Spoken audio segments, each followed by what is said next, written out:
Eu quero convidá-los a ir a João capítulo 17, e eu quero ler com vocês a partir do versículo 6 até o versículo de número 26. Todo o restante da oração sacerdotal, exceto aqueles versículos iniciais que eu expus na manhã do último domingo. Vou fazer a leitura, farei na revista e atualizada, peço que vocês acompanhem silenciosamente a leitura que farei da palavra do Senhor, e peço que vocês recebam com fé esta que é a palavra do nosso Deus. Ela diz assim: manifestei o teu nome aos homens que me deste do mundo, eram teus, tu nos confiaste, e eles têm guardado a tua palavra. Agora eles reconhecem que todas as coisas que me tens dado provêm de ti, porque eu lhes tenho transmitido as palavras que me deste, e eles as receberam e verdadeiramente conheceram que saí de ti, e creram que tu me enviaste. É por eles que eu rogo, não rogo pelo mundo, mas por aqueles que me deste, porque são teus. Ora, todas as minhas coisas são tuas, e as tuas coisas são minhas, e neles eu sou glorificado. Já não estou no mundo, mas eles continuam no mundo, ao passo que eu vou para junto de ti. Pai Santo, guarda-os em teu nome que me deste, para que eles sejam um, assim como nós. Quando eu estava com eles, guardava-os no teu nome que me deste, e protegi-os, e nenhum deles se perdeu, exceto o filho da perdição, para que se cumprisse a Escritura. Mas agora vou para junto de ti, e isto falo no mundo, para que eles tenham a minha alegria completa em si mesmos. Eu lhes tenho dado a tua palavra, e o mundo os odiou, porque eles não são do mundo, como também eu não sou. Não peço que os tires do mundo, e sim que os guardes do mal. Eles não são do mundo, como também eu não sou. Santifica-os na verdade, a tua palavra é a verdade. Assim como tu me enviaste ao mundo, também eu os enviei ao mundo. E a favor deles eu me santifico a mim mesmo, para que eles também sejam santificados na verdade. Não rogo somente por estes, mas também por aqueles que vierem a crer em mim, por intermédio da sua palavra, a fim de que todos sejam um. E como és tu, ó Pai, em mim e eu em ti, também sejam eles em nós, para que o mundo creia que tu me enviaste. Eu lhes tenho transmitido a glória que me tens dado, para que sejam um como nós o somos. Eu neles e tu em mim, a fim de que sejam aperfeiçoados na unidade, para que o mundo conheça que tu me enviaste e os amaste como também amaste a mim. Pai, a minha vontade é que onde eu estou, estejam também comigo os que me deste, para que vejam a minha glória que me conferiste, porque me amaste antes da fundação do mundo. Pai justo, o mundo não te conheceu, eu, porém, te conheci, e também estes compreenderam que tu me enviaste. Eu lhes fiz conhecer o teu nome, e ainda o farei conhecer, a fim de que o amor com que me amaste esteja neles, e eu neles esteja. Vamos orar mais uma vez? Senhor, nós acabamos de ler a tua palavra, em um texto cuja profundidade é sem dúvidas assombrosa. E nós queremos pedir ao Senhor que tu fales ao nosso coração de maneira singela e clara, mesmo através de um texto tão difícil e profundo como esse que nós acabamos de ler.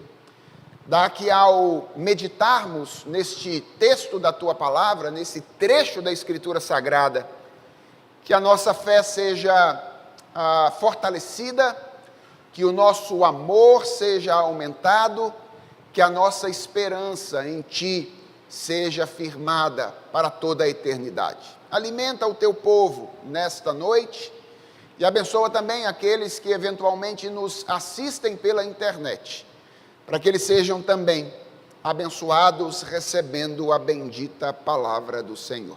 Essa é a nossa oração, feita de maneira confiante em Jesus Cristo, a palavra encarnada no nome de quem nós oramos hoje e sempre. Amém. Irmãos, como eu disse na semana passada, ler um texto como esse, João capítulo 17, é um imenso privilégio. Deus nos dá o privilégio de entrarmos numa conversa íntima entre o Deus Filho e o Deus Pai, em um momento singular do ministério terreno de Jesus Cristo. Como nós trabalhamos na semana passada, esta oração foi feita nos momentos que antecederam a prisão de Jesus Cristo no jardim do Getsêmani. Foi provavelmente num daqueles momentos em que foram acordados por Jesus Cristo quando não conseguiam se manterem firmes durante o período de oração que Jesus tinha, que os discípulos ouviram esta oração que Jesus Cristo fez ao seu Pai. Nós vimos que o fato dela ser registrada por João e o fato do estilo literário de João não ser um estilo muito linear, mas ser um estilo meio espiralado. João faz as coisas virem e voltarem na medida em que ele vai descrevendo ou relatando o seu texto. Dificulta muito dividir assim em caixinhas os temas diferentes dessa oração feita pelo Senhor Jesus Cristo. De modo que os estudiosos têm majoritariamente dividido pelo objeto por quem Jesus Cristo orou. Então, os 5 primeiros versículos são ou registram uma oração que Jesus Cristo fez por si mesmo. Jesus orou por si. Lembrem-se daquele pedido: Pai, glorifica o teu Filho, para que o teu Filho glorifique a ti. E nós trabalhamos quase que exclusivamente este pedido na semana passada, para mostrar que este pedido, embora seja um pedido, não é um pedido da mesma natureza do pedido que nós costumamos fazer ao Senhor em nossas orações. Na verdade, este pedido de Jesus é um reclame de alguém que conquistou, através da sua obra realizada em nosso lugar, o direito de pedir agora ao Pai que completasse a sua obra. Nós vimos na semana passada que esse pedido é, na verdade, uma espécie de clamor para que, tendo ele e o Filho executado aquilo que juntos Pai e Filho planejaram na eternidade, para que agora o Pai cumprisse a sua palavra, glorificando o seu Filho, para que aqueles que foram dados pelo Pai ao Filho recebessem como planejado a vida eterna, e então o Pai fosse glorificado através da obra de redenção. Se os 5 primeiros versículos são a oração de Jesus por Ele mesmo, esse pedido por Ele mesmo, dos versículos 6 até o versículo 26, nós temos a oração que Jesus faz pelos seus discípulos, com a possibilidade de dividirmos em 2 momentos. Por isso que, inicialmente, o plano era pregar 3 mensagens, porque, primeiramente, Jesus ora por aqueles discípulos que estavam com ele, cumprindo, ou durante o cumprimento do seu ministério terreno. Isso acontece até o versículo 19, e depois, a partir do versículo 20, Jesus ora pelos discípulos que haveriam de crer. Jesus ora por nós. Mas como os pedidos de Jesus Cristo são gerais, é possível ler todos os pedidos feitos por Jesus aqui aos discípulos do passado ou do presente, como pedidos que dizem respeito a nós, Igreja do Senhor Jesus Cristo, vivendo no Brasil no século 21. E na mensagem de hoje, portanto, nós vamos analisar esses pedidos que Jesus Cristo faz pelos seus discípulos por ocasião desta oração, o que inclusive dá a essa oração o seu nome, oração sacerdotal. É por isso que ela é chamada de sacerdotal, porque ela é uma intercessão de Jesus pelos discípulos. Antes, porém, de ver muito rapidamente quais foram os pedidos que Jesus Cristo fez pelos discípulos nesta ocasião, eu quero que a gente comece dando uma olhada na maneira como Jesus descreve os seus discípulos nesta passagem. E por que isso é importante? Ora, isso é importante porque os pedidos de Jesus estão fundamentados na descrição que Jesus oferece dos seus discípulos. Ele pede aquilo que pede pelos seus discípulos, em virtude dos seus discípulos serem aquilo que eles são. Então, é importante olharmos para a maneira como Jesus descreve os discípulos antes de verificarmos quais são os pedidos que Jesus Cristo faz por eles. Além do que, quando nós consideramos resumidamente a maneira como Jesus nos descreve, nós somos, por essa descrição, advertidos ou instruídos quanto à maneira como nós devemos responder à oração de Jesus nesta passagem. E eu quero que você dê uma olhada rapidamente para os versos iniciais dessa segunda parte da oração, versículos 6 a 10, e percebam aí comigo duas coisas que Jesus Cristo ressalta a respeito dos seus discípulos quando os descreve. A primeira coisa que Jesus ressalta muito claramente aqui é que esses discípulos foram dados a ele pelo seu Pai. Você vai encontrar isso no versículo 6, você vai encontrar isso no versículo 9, você vai encontrar isso no versículo 11, você vai encontrar isso no versículo 12 e você vai encontrar isso no versículo de número 24. Portanto, pelo menos 5 vezes nesta passagem, a expressão aqueles que tu me deste aparece enfaticamente aqui. E eu quero chamar a sua atenção para isso, porque nós estamos acostumados a falar de Jesus Cristo como um presente de Deus a nós. O Natal está chegando aí, nós vamos falar de presentes por ocasião do Natal, e é possível que você vá ouvir algum trocadilho do tipo, o presente é nosso, porque afinal de contas, o Natal é o nascimento do nosso Redentor, nós recebemos como presente o Deus encarnado.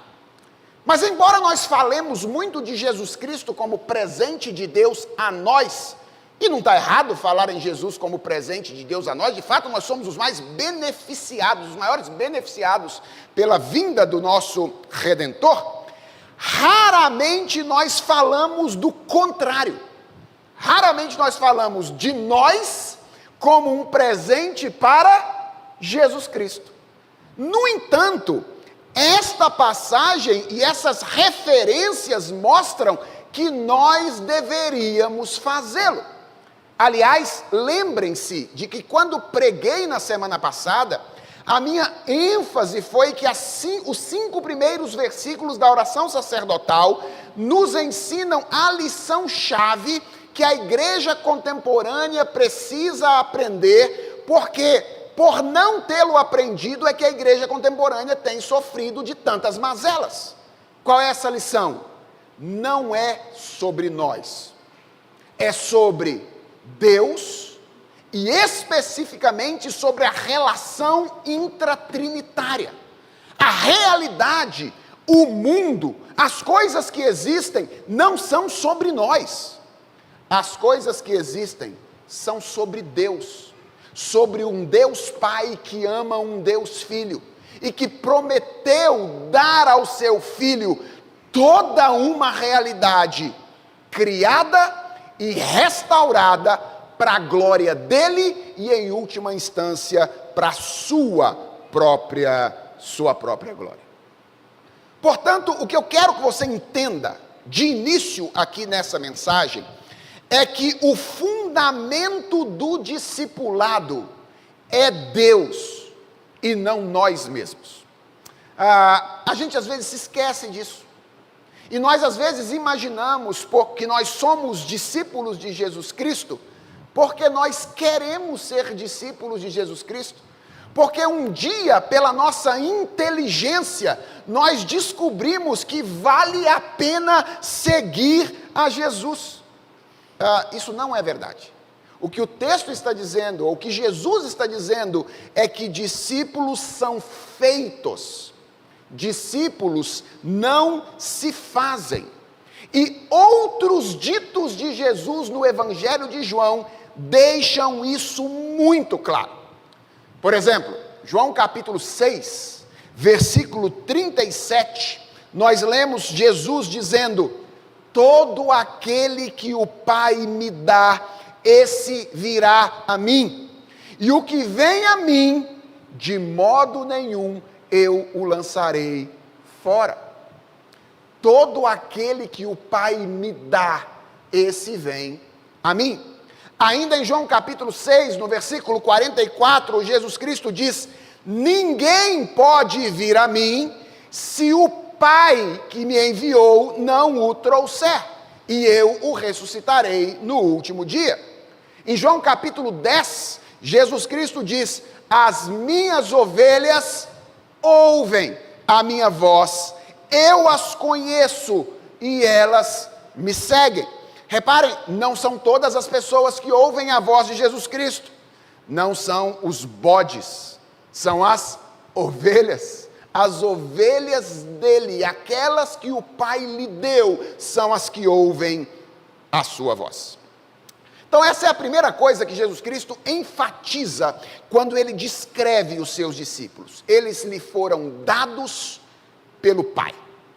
Mas há uma segunda coisa que Jesus Cristo deixa claro aqui na sua oração, ou clara aqui na sua oração, é que, embora esses discípulos tenham sido dados a ele pelo Pai como presente, eles participam ativamente da dinâmica do discipulado, obviamente, na medida em que são capacitados pelo Pai a responder ativamente àquilo que o Pai está fazendo.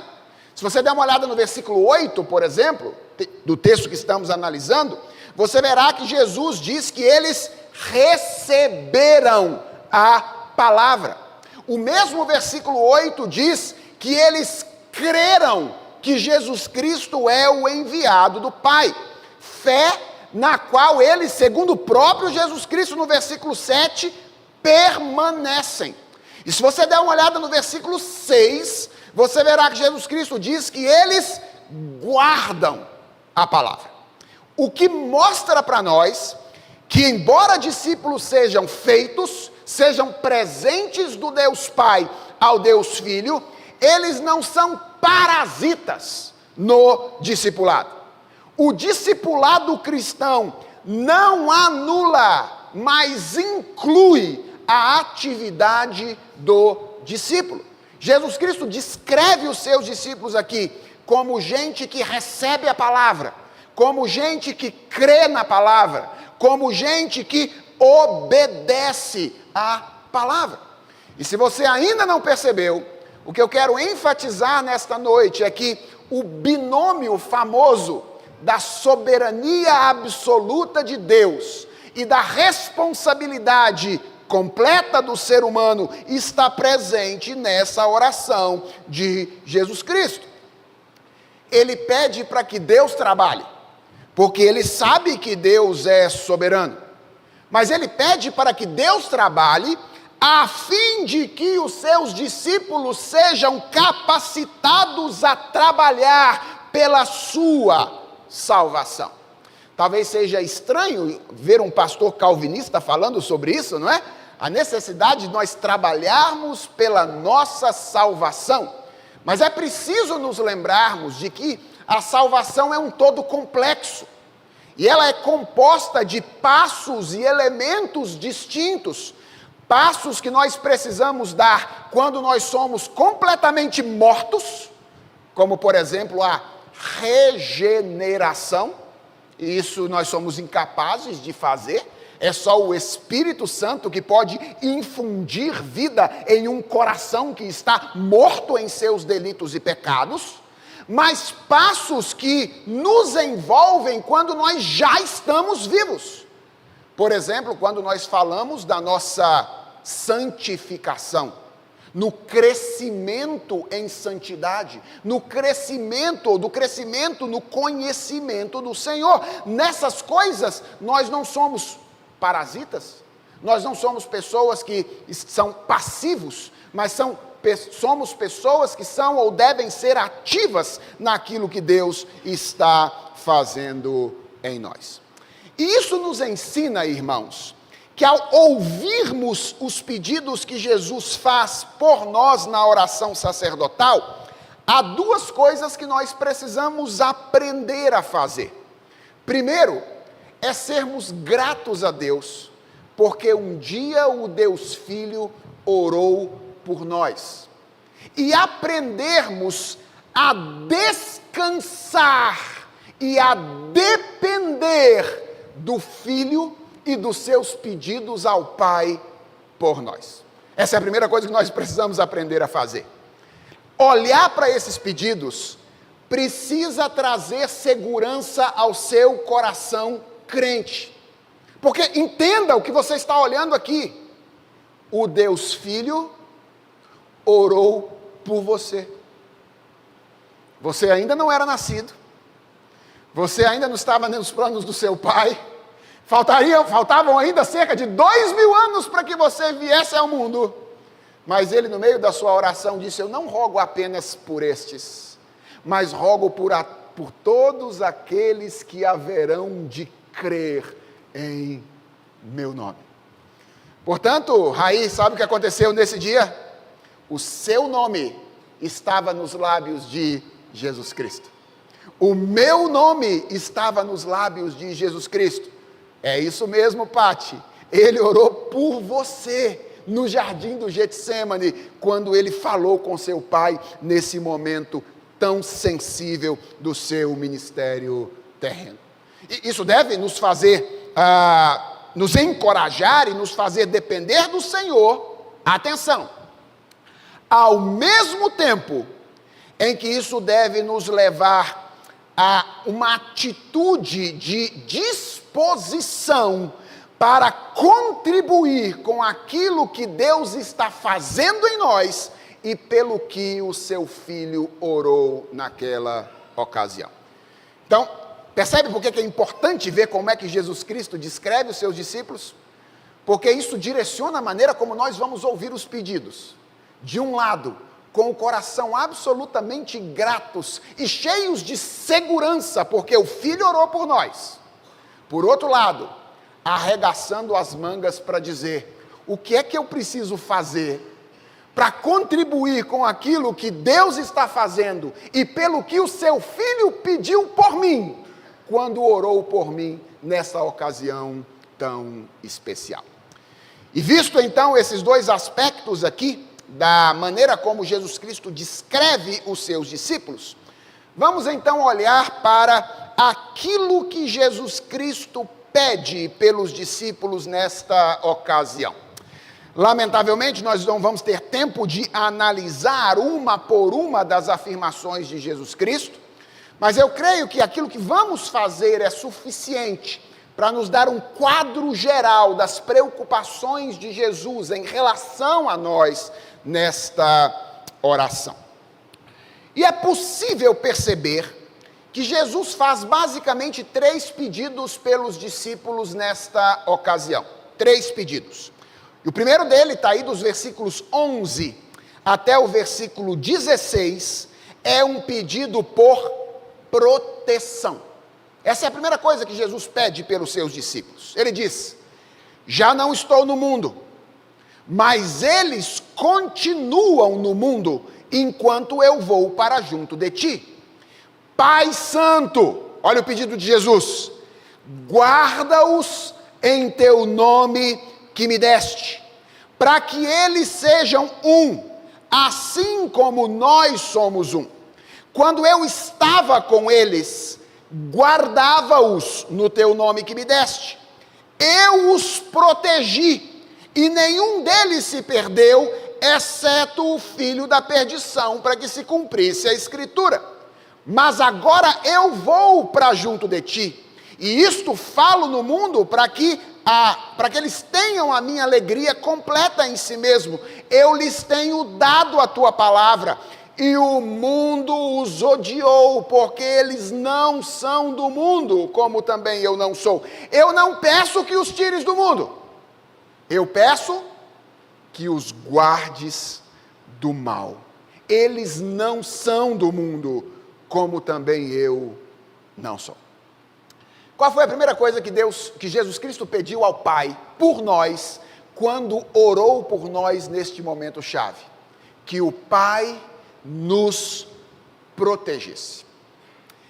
E não há como ler esses versículos sem nos sentirmos incomodados com o aparente contraste que existe entre eles e, por exemplo, a última bem-aventurança que eu expus a vocês há 2 ou 3 mensagens atrás. Lembra que quando eu estava terminando a minha exposição das bem-aventuranças, feita nesse segundo semestre, eu disse que uma das características de um discípulo de Jesus Cristo é que ele é perseguido. Bem-aventurados os perseguidos por causa da justiça. Ora, como é que Jesus Cristo pede ao Pai que proteja os seus discípulos, se ele próprio havia dito que a perseguição é uma característica do discipulado? Quando a gente compara as duas coisas, a gente pode ficar meio incomodado, percebendo algum tipo de contradição. Mas a contradição é apenas aparente. E o incômodo se vai quando nós consideramos o tipo de proteção que Jesus tem em mente aqui, que é revelado por uma pequena expressão que se repete nos versículos 11 e 12. De que expressão eu estou falando? Da expressão em teu nome. Olha o pedido de Jesus: guarda-os em teu nome. Esse é o pedido. E talvez a pergunta seja, afinal de contas, o que é o nome de Deus? O nome de Deus é equivalente ao caráter de Deus, que deve ser conhecido por todos aqueles que são salvos. Se você der uma olhada no versículo 6, quando Jesus fala daqueles que o Pai lhe deu, ele diz que uma das coisas que ele fez em relação a esses discípulos foi manifestar a eles o nome do Pai. Ou seja, dar a eles a conhecer a verdade sobre quem Deus é. Guarda-os em teu nome. Essa expressão deixa claro que o pedido que Jesus está fazendo aqui não é para que nós sejamos livres das dificuldades. Não é para que nós sejamos livres da hostilidade do mundo. Não é para que nós sejamos livres da perseguição. Mas o pedido de Jesus é para que nós nos mantenhamos apegados a Deus, apesar das lutas e dificuldades que nós venhamos a enfrentar. Obviamente, em virtude do nosso compromisso com o Evangelho. E sabe o que é que comprova isso? Que é essa preocupação de Jesus? Jesus não está pedindo, livra-os das dificuldades do mundo, livra-os das tempestades. Não é isso que Jesus está pedindo. O que está pedindo é, eles enfrentarão tempestades, porque essa é uma característica dos meus discípulos. O mundo os odeia, como odiou a mim. O que eu quero, Senhor, é que o Senhor permita-os permanecer firmes, no meio e apesar de todas as dificuldades que eles sofrerem por causa do Evangelho. Sabe o que é que confirma isso? É o exemplo de exceção que Jesus Cristo dá aqui. Ele diz, eu os guardei, todos eles foram guardados, exceto um. Quem é o um? Judas, que é o filho da perdição. Qual é a diferença entre Judas e os discípulos? Não é que os discípulos sofreram perseguição enquanto Judas não sofreu, ou o contrário, Judas sofreu enquanto os discípulos não sofreram. Todos sofreram. Qual é a diferença? É que os 11 foram guardados por Deus e perseveraram e mantiveram o seu amor intacto no coração pelo Senhor, apesar da perseguição que sofreram. Enquanto Judas, por não ser um discípulo verdadeiro de Jesus Cristo, obviamente, vendo vir a possibilidade da perseguição, abandonou o barco do discipulado em virtude do cumprimento da Escritura Sagrada. Portanto, quando Jesus orou por você, a primeira coisa que ele pediu foi, Senhor, ele vai ficar no mundo. O mundo virá sobre ele com toda a sua hostilidade. O meu pedido não é para que o Senhor o livre das investidas do mundo, das investidas do maligno, até porque, como nós vimos, todas essas coisas são, na misericórdia de Deus, usadas por Ele para o nosso aperfeiçoamento. O que Jesus pediu foi, não permitas que serem vítimas da hostilidade do mundo, apague no coração deles a chama do amor por ti. E se você conhece a história da igreja, você sabe que ao longo dessa história a igreja tem sido perseguida de várias maneiras. Algumas vezes ridicularizada, outras vezes maldita, outras vezes agredida e morta. Mas se você conhece essa história, você também sabe que apesar de toda essa perseguição ao longo da história, a igreja tem permanecido firme e perpassado gerações. De uma forma ou de outra, você conhece isso na sua vida, porque eu e você, como parte da igreja, enfrentamos perseguições e hostilidades por parte do mundo, nesta realidade na qual nós vivemos. Você talvez saiba o que é ser ridicularizado pela sua família por causa do Evangelho. Você talvez saiba o que é ser alvo de chacota na sua escola por causa do seu comportamento fiel ao Evangelho. Talvez você saiba, e nós temos pessoas aqui na nossa igreja que tiveram que passar por isso, o que significa perder o seu emprego por causa da sua fidelidade a Jesus Cristo. O estranho não é que isso aconteça. O estranho é que você tenha conseguido ficar fiel no meio dessas coisas. Isso é que é incomum. Isso é que é estranho. E a minha pergunta é, você já parou para se perguntar por que você conseguiu? Por que você conseguiu quando a sua família ridicularizou você permanecer firme? Por que você conseguiu, quando você na escola foi algo de chacota, permanecer firme? Por que diante de uma proposta indecorosa de trabalho que podia custar o seu emprego, você conseguiu permanecer firme? Você acha que é porque você é forte?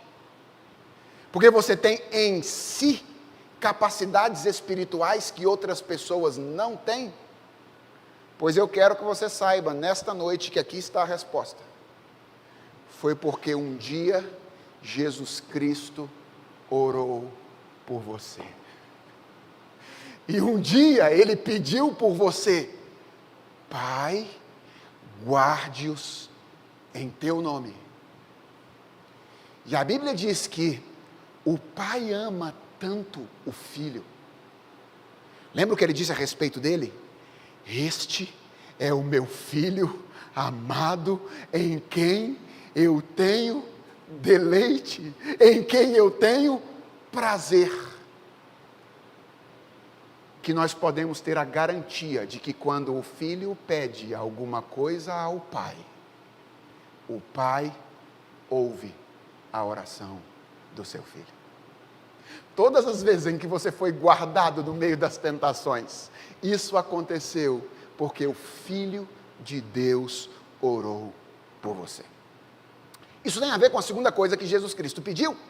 Ele pediu, em primeiro lugar, que nós fôssemos protegidos, mas ele também pediu que nós fôssemos santificados. Então, o primeiro pedido é um pedido por proteção, o segundo pedido é um pedido por santificação. Veja aí os versículos 17 a 19. Jesus Cristo diz: santifica-os na verdade, a tua palavra é a verdade. Assim como tu me enviaste ao mundo, também eu os enviei ao mundo, e a favor deles eu me santifico, para que eles também sejam santificados na verdade. Santidade é uma palavra ou um conceito complexo. E para você entender como a palavra é usada de diferentes maneiras aqui, afinal de contas, veja só.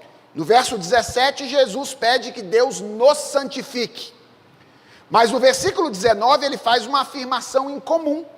Ele diz: eu me santifico. Será que Jesus está usando a palavra no mesmo sentido? Na grande maioria das vezes, nós pensamos, quando nós usamos a palavra santidade, ou nós atribuímos a essa palavra uma conotação moral. Quando nós falamos de alguém santo, nós falamos de santidade em contraste com impureza, na grande maioria das vezes. E certamente é nesse sentido que Jesus está pedindo isso por nós: santifica-os na verdade, a tua palavra é a verdade. Mas é preciso nos lembrarmos que, originalmente, a palavra santo e o conceito de santidade, que é um conceito veterotestamentário, tem a ver com distinção, ou tem a ver com separação. Há diversas afirmações, por exemplo, na Bíblia, a respeito de coisas e de objetos que não são entes morais, que são tratados na Escritura como objetos ou coisas santas, santificadas. Por exemplo, quando você tinha no período do Antigo Testamento, ou mesmo nos elementos da ceia, o pão que é santificado. Ora, pão não é um ente moral. Em que sentido o pão pode ser santo? No sentido de que ele foi separado do seu uso comum para um uso distinto ou um uso singular. Quando a Bíblia diz que Deus é santo, para além de dizer que ele é puro e perfeito, o que ela está dizendo é que ele é distinto de todas as demais coisas criadas. Ele é diferente, ele é separado, ele é de outra natureza em relação às coisas que ele criou. E para você entender o que Jesus diz aqui em todos os seus aspectos, é preciso entender isso. Porque é nesse sentido que Jesus está usando a palavra no versículo 19. Quando ele diz: a favor deles eu me santifico. Ele está usando santificação aqui no sentido de distinção. Foi a favor da santificação deles que eu me fiz distinto de todos os homens para receber a culpa da ira ou do pecado que eles tinham e que a ira de Deus exigia que fosse de alguma maneira cumprida. Obviamente que o pedido que Jesus faz aqui, ele pressupõe três coisas, certo? Primeiro, que o mundo no qual nós vivemos é um mundo mau. Atenção, não apenas no sentido de que ele nos é hostil e nos persegue, mas também no sentido de que ele é hostil a Deus e a sua vontade, e ele nos seduz. Você precisa entender isso para entender o que Jesus está pedindo aqui. O mundo não é mau apenas no sentido de que ele odeia os cristãos e que ele vai perseguir os cristãos. Ele é mau no sentido de que ele odeia a Deus e a sua vontade, e ele vai tentar seduzir aqueles que amam a vontade de Deus para que vivam de maneira afrontosa ao caráter dele. Jesus Cristo está pressupondo isso aqui. Está pressupondo também que o plano de Jesus é o de que depois de salvos, os seus discípulos vivam no mundo e não saiam do mundo, mas que estejam no mundo para estender o alcance da missão dele. Então Jesus pressupõe, o mundo tende a seduzir os seus discípulos. O meu desejo é que mesmo depois de salvos, os meus discípulos vivam no mundo para estender o alcance da minha missão.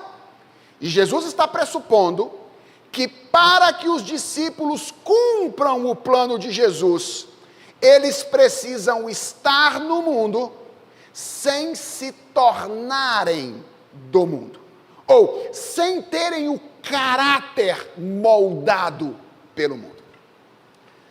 Vocês já perceberam como a nossa missão, o cumprimento da nossa missão depende disso? Se eu e você não estivermos no mundo, nós não seremos vistos, certo? É lá que nós precisamos estar se queremos testemunhar do Evangelho de Jesus Cristo. Mas se estivermos no mundo com um caráter mundano, as pessoas olharão para nós e dirão, para que eu preciso fazer aquilo que ele disse que eu tenho que fazer? Eu olho para a vida dele e percebo que ele não tem nenhuma diferença em relação a mim. Então é melhor ficar onde eu estou, ao invés de seguir os caminhos que ele está apontando para mim. É preciso estar no mundo, mas com o caráter diferente do caráter mundano. E é pressupondo essas coisas que Jesus deseja e pede aqui que o Pai trabalhe nos seus discípulos, nas motivações deles, nos desejos deles, para que eles mantenham essa condição. Qual condição? De estarem no mundo, sem permitir que o caráter deles seja modelado pelo mundo. E obviamente isso implica dois movimentos, né? Isso implica um movimento negativo, que é, Jesus está pedindo, Pai, não permita que eles assimilem os valores e os comportamentos mundanos. E isso implica um movimento positivo, que é, Pai, dá que eles conformem as motivações e os desejos deles à vontade revelada do Senhor. Porque santificação envolve esses dois movimentos. A gente geralmente fala de santificação majoritariamente negativamente. Santificação é deixar de fazer algumas coisas. Não só. É verdade, é deixar de fazer algumas. Mas é aprender a fazer outras. É a viver de acordo com o caráter de Jesus Cristo. E é isso que Jesus Cristo pede ao Pai aqui.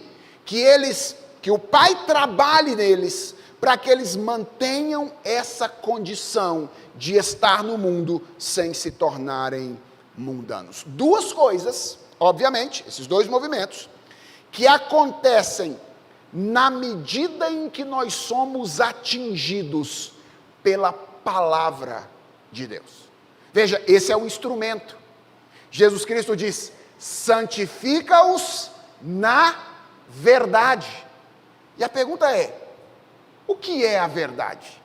Jesus Cristo diz, a tua palavra é a verdade. Isso deveria nos ensinar de que não existe crescimento espiritual sem Bíblia. Não existe crescimento espiritual sem Bíblia. Eu não sei se você sabe, mas se você está frequentando uma igreja presbiteriana há muito tempo, você sabe que os pastores gostam da Bíblia. Não é verdade? E que geralmente eles falam o tempo inteiro que a gente precisa ler a Bíblia, estudar a Bíblia e conhecer a Bíblia. E talvez você fique se perguntando, será que não tem um jeito mais fácil, não? Será que não daria para fazer tipo uma oração do poder, do conhecimento? Uma oração poderosa, que ia garantir a maturidade espiritual, a oração da maturidade. Eu vou orar por você, botar a mão na sua cabeça, você vai sair daqui a pessoa mais madura na fé que pode existir. Gente, eu acho que se eu inventasse um negócio desse, meu ministério dava um up. Não dava não? Dava um upzinho se eu inventasse a oração da maturidade, não é? Mas isso não existe. O caminho que Deus estabeleceu para que alguém se torne maduro na fé, é óbvio, envolve a oração, não majoritariamente dos outros por você, a sua mesmo, certo? Você orar por você mesmo, e envolve depois que você conheça com profundidade a palavra de Deus. E quando eu falo de conhecer com profundidade, eu estou falando de mais do que ler um versículo solto, isolado, um dia de manhã. Deixa eu dizer alguma coisa para vocês, espero que vocês me entendam, eu estou em casa. Então, vou falar como se tivesse uma conversa de casa. Sabe esse negócio de fazer devocional? Que é bom, é importante? A depender da maneira como a gente usa essa palavra, ela me preocupa. Porque parece que é simplesmente pegar alguns versículos isolados da Bíblia, ler de manhã, para dar uma revigorada psicológica e ir para o dia. Não tem muita diferença entre isso e o horóscopo. Quer dizer, a diferença é que um sai de um lugar e outro de outro. Mas se você lê a Bíblia isoladamente, fora do seu contexto, a chance de você não estar lendo a Bíblia, mas o que você quer que a Bíblia diga, é muito grande. É muito grande. Tanto é que ninguém gosta de fazer devocional nos salmos imprecatórios. Não é verdade? Ninguém gosta muito de fazer devocional no Salmo 88. A gente gosta do 23. O Senhor é meu pastor, nada me faltará. A gente gosta de Filipenses 4, tudo posso naquele que me fortalece. Não é isso? A gente faz as nossas escolhas, cria um cânon dentro do cânon. E usa a Bíblia mais psicologicamente, para dar a nós um up, assim, para a gente viver o dia mais revigorado, do que propriamente para entender qual é a vontade de Deus para o seu povo no mundo. E como é que você entende qual é a vontade de Deus? É quando você entende o propósito que Deus desejou ou tensionou dar ao autor original do texto bíblico quando ele o escreveu.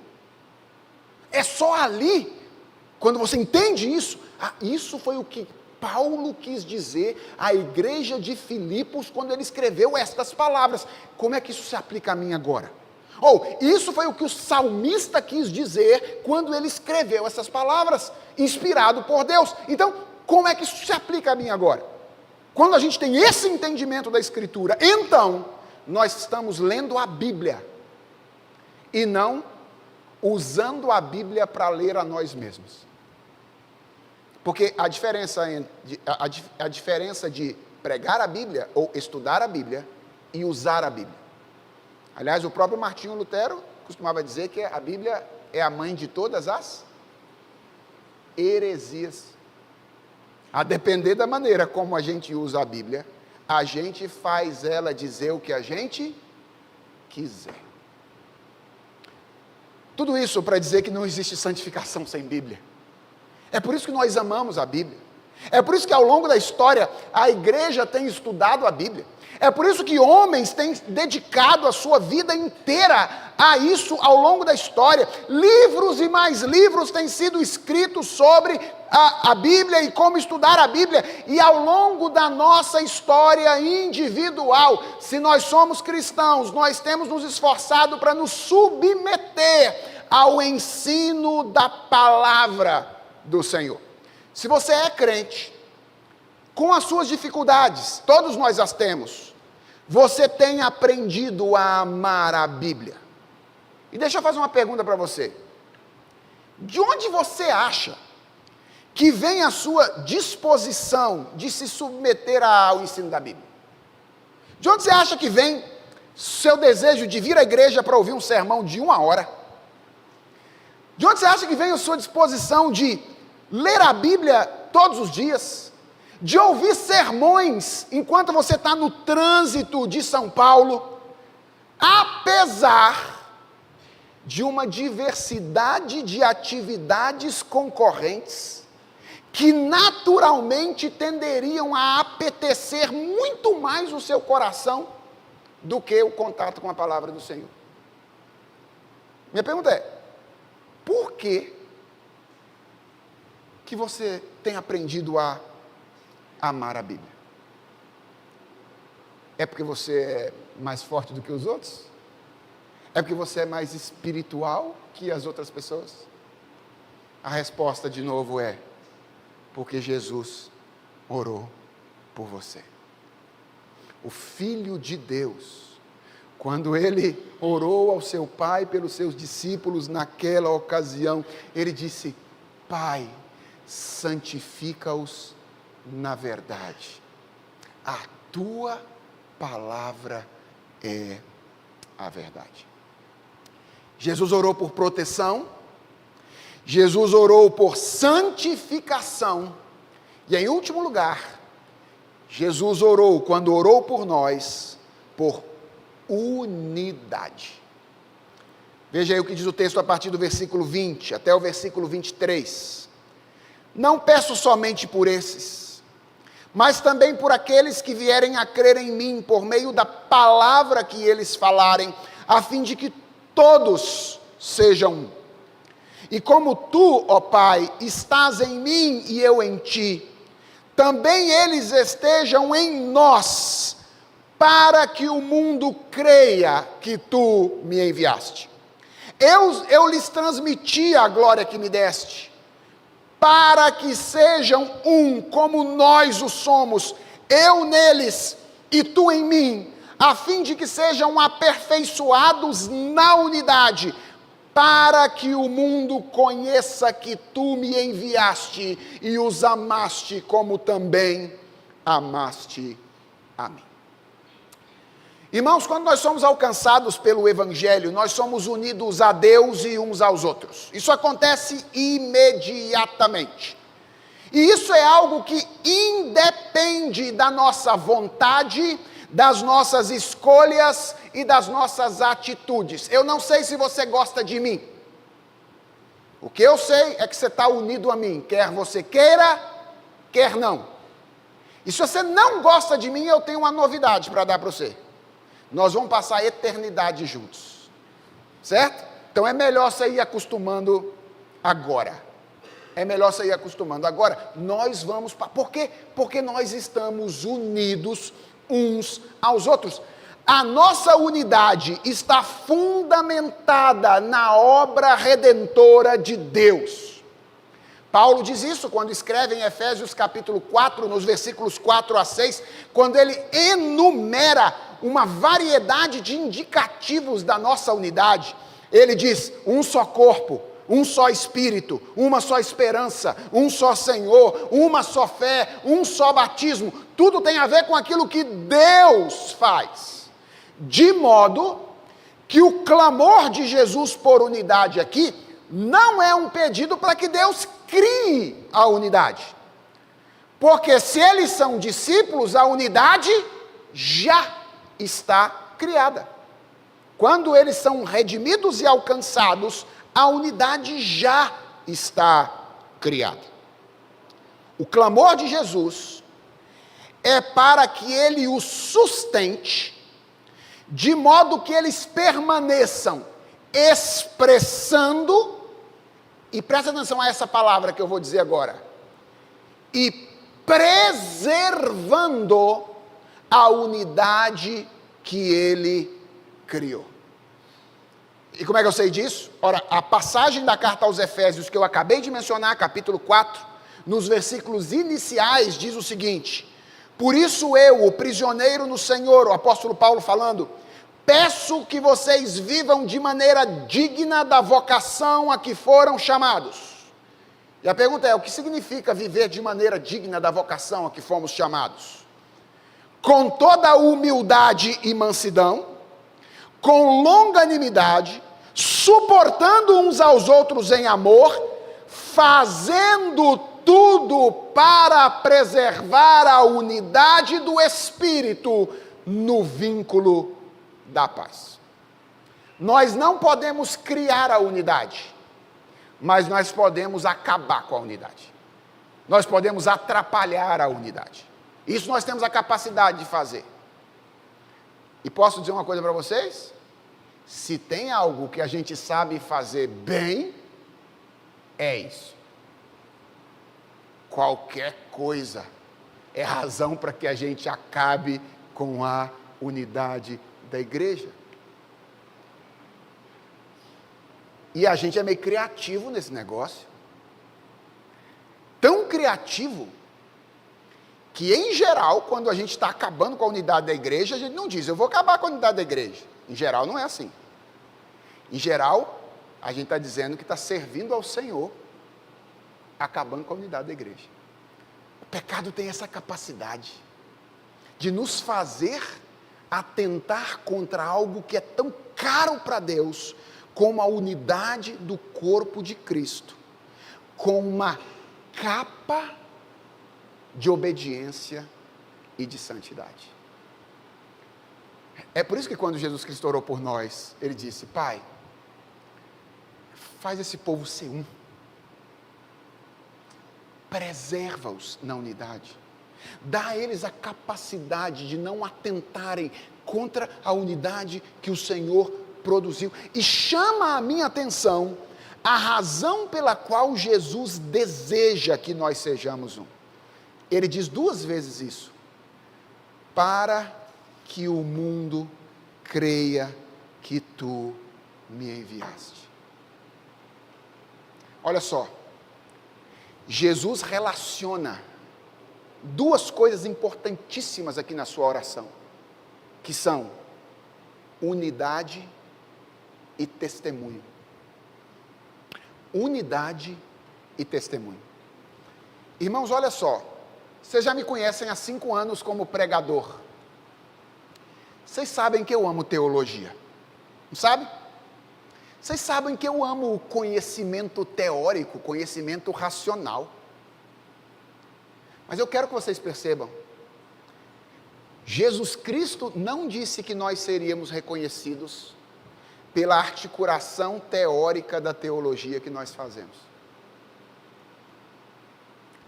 Embora isso seja muito importante, essencial para a vida da igreja. Não existe unidade sem verdade. Mas o que Jesus Cristo disse é que nós seríamos reconhecidos por esta verdade encarnada. Encarnada onde? Nos nossos relacionamentos. Na maneira como nós nos relacionamos. Não é algo de pouca importância que Jesus tenha estabelecido essa relação aqui. E não é difícil entender por que o testemunho da igreja está relacionado à unidade. Irmãos, nós vivemos em um mundo que levanta barreiras o tempo inteiro e que separa as pessoas o tempo inteiro.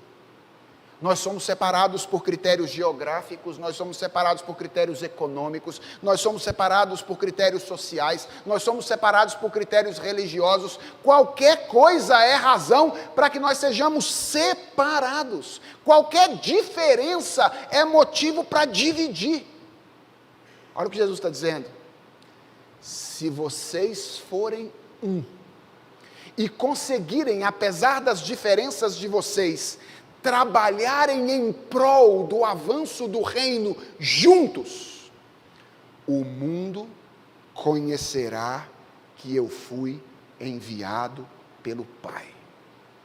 O mundo vai ser impactado pela maneira como os relacionamentos de vocês são marcados pela unidade. Foi por isso que ele pediu: Pai, faz desse povo um, ligue-os a nós, ligue-os uns aos outros, para que eles vivam em comunhão uns com os outros.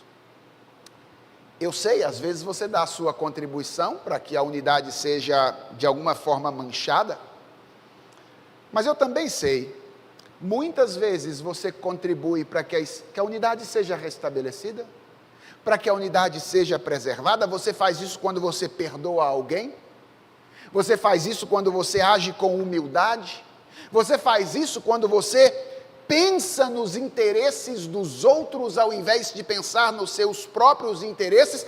E quando isso acontece, algo sobrenatural está acontecendo. E a minha pergunta é: por que você é capaz de fazer isso? De perdoar os outros, de agir humildemente, de construir uma ponte onde existe divisão. Por que você é capaz de fazer isso? Isso acontece porque o Filho de Deus orou por você. E todas as vezes em que você perdoa alguém, o Pai está atendendo a oração do Filho.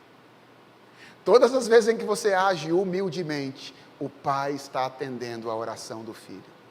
Todas as vezes em que você busca os interesses dos outros ao invés dos seus, o Pai está atendendo a oração do Filho. Jesus orou por você. Ele pediu que o Pai te protegesse, pediu que o Pai te santificasse e pediu que o Pai te preservasse em unidade. Pergunta: por que Jesus pediu todas essas coisas? A resposta está no final. Ele diz: Pai, a minha vontade é que onde eu estou também estejam comigo os que me deste, para que vejam a minha glória que me conferiste. Lembra aquela glória, a glória que ele pediu ao Pai no começo? Glorifica o teu Filho, porque me amaste antes da fundação do mundo. Pai justo, o mundo não te conheceu, eu, porém, te conheci, e também estes reconheceram que tu me enviaste. Eu lhes fiz conhecer o teu nome, e ainda o farei conhecer, a fim de que o amor com que me amaste esteja neles, e eu neles esteja. O Pai pediu isso, para que por meio de toda essa preservação, a preservação na proteção do Pai, a preservação na santidade, a preservação na unidade, você chegasse ao ponto de ver a glória de Deus e experimentar o amor que o Pai tem pelo Filho desde toda a eternidade. E deixa eu fazer uma pergunta para você. Você tem alguma dúvida de que isso vai acontecer? Você tem alguma dúvida? O Pai disse: este é o meu Filho amado, em quem eu tenho prazer. Se Ele pediu todas essas coisas para que isso acontecesse, a nós cabe apenas aguardar, irmãos, pelo dia em que esta promessa haverá de se concretizar. Guardados, santos e unos, nós estaremos na presença do Senhor, desfrutando por toda a eternidade da comunhão e do amor da Trindade. Vamos orar e agradecer ao Senhor por isso. Deus, obrigado por nos deixar conhecer esta oração do teu Filho, feita naquele dia. Nós nos sentimos acariciados por ti hoje, quando nós descobrimos que o teu Filho orou por nós. E muito obrigado, porque o Senhor tem atendido a oração do teu Filho. muito obrigado, porque o Senhor tem nos protegido, e apesar das muitas investidas deste mundo contra nós, temos caminhado firmes, guardados pelo Senhor. Obrigado, porque o Senhor tem nos aperfeiçoado. Pouco a pouco a imagem do Teu Filho tem sido formada em nós. E obrigado pela unidade do Teu povo. Às vezes, Senhor, prejudicada pela nossa fraqueza, pelo nosso pecado, mas mantida por Ti apesar da nossa fraqueza e do nosso pecado. Obrigado, Senhor. Ensina-nos a buscar a coragem para enfrentar o mundo, a santidade em Tua palavra. Ensina-nos a buscar, ó Deus, a ousadia para vivermos em unidade. Mas muito obrigado pela certeza de que todas essas coisas se cumprirão, porque foram pedidas pelo Teu Filho, que conquistou o direito de pedir todas essas coisas por meio da sua obra na cruz do Calvário. E porque o Senhor, por amar o Teu Filho, tem prazer em atender as orações dele. Louvado sejas por esta relação que nós podemos contemplar hoje, que nos estimula a viver nesse mundo para a glória do Senhor. Que seja um dia de estímulo esta noite. É a nossa oração, em nome de Jesus. Amém.